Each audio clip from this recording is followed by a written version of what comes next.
আজকাল সকালবেলা রোদ দেখলেই মনটা বেশ ভালো হয়ে যায়, কিন্তু পরক্ষণেই মনটা খারাপ হয়ে যায়। কেন বলো তো? রোদটা যে বেশিক্ষণ স্থায়ী হয় না। তো আমার দিনটা ছিল শনিবার, আর মাদের ছিল একাদশী।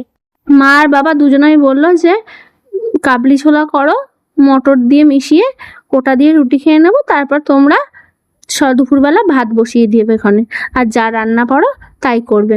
তো সেই অনুযায়ী ছোলা আর তোমার মটর বসিয়ে দিলাম সিদ্ধ করতে, আর শাশুড়ি মাকে চা দিয়ে দিলাম, সেটা নিয়ে সে ঘরে চলে গেল। আর আমি দেখলাম হাসি রানী চিপসের বাটি নিয়ে বসে পড়েছে খেতে। তো ওর বাবা তোকে স্কুল থেকে নিয়ে এসছে, আমি ওকে ভাতটা মাখিয়ে দিয়েছিলাম, ও বসে খেতে লাগছিল। এরই ফাঁকে আমি আবার ওর থেকে চিপস নিলাম, ও রেগে গেল, ওকে আমার থেকে বারবার করে তুমি চিপস নিচ্ছি এখানে। বাচ্চাদের থেকে না একটু চিপস নিয়ে খেতে ভালোই লাগে বলো। তো আমি এইদিকে দেখো তোমার মশলা টশলা দিয়ে দিলাম আলু ভাজার মধ্যে। আর একাদশীর দিনকে যেহেতু এমনি লবণ খাওয়া যায় না, তাই সন্দক লবণ দিয়েই রান্নাটা সারলাম। শাশুড়ি মারা কিন্তু হলুদ খায় রান্নায়। তো জিরে বাটা, আদা বাটা আর তোমার সন্দক নুন দিয়ে আর তোমার চিনি দিয়ে ভালো করে কাবলি ছোলাটা রান্না করলাম, মা বাবাদের দিয়ে দিলাম, আর আমি রুটি নিয়ে বসে পড়লাম খেতে।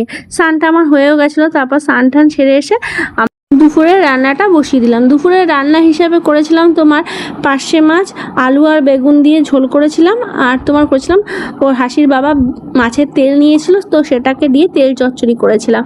রান্না করার ফাঁকে ফাঁকেই অনেকগুলো বাসন গামলার মধ্যে জড়ো হয়ে গেছিলো, সেগুলো গোছানো হচ্ছিল না, তাই সেগুলোকেও আস্তে আস্তে করে গুছিয়ে নিচ্ছিলাম। হাসির বাবা চলে এসেছিল বাড়িতে, স্নানও হয়ে গেছিলো, তো আমি ভাবলাম ওকে আগে খেতে দিয়ে নিই, তারপরে হাসিকে খাওয়াবো ক্ষণে।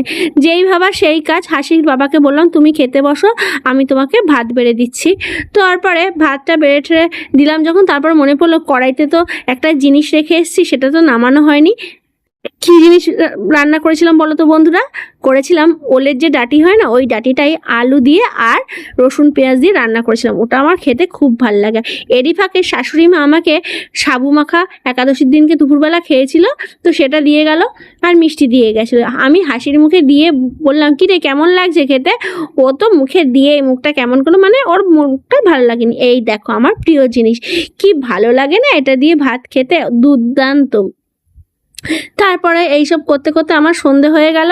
সন্ধেবেলা হাসিকে নিয়ে পড়াচ্ছি, যেই অমনি আমার কর্তামশাই আমার প্রিয় জিনিস, মানে কি বলতো, এনেছিল ফুচকা। তার আগে অবশ্য মা আমাকে গজা দিয়ে গেছিলো, আমি সেই গজাটা চায়ের মধ্যে ডুবিয়ে ডুবিয়ে খাচ্ছিলাম, আর হাসি ওই ফাঁকে তোমার ফুচকার থালাটা রেডি করেছিল। ফুচকাটা বেশ ঝাল ঝাল করেছিল, ভালোই লাগছিল বেশ খেতে।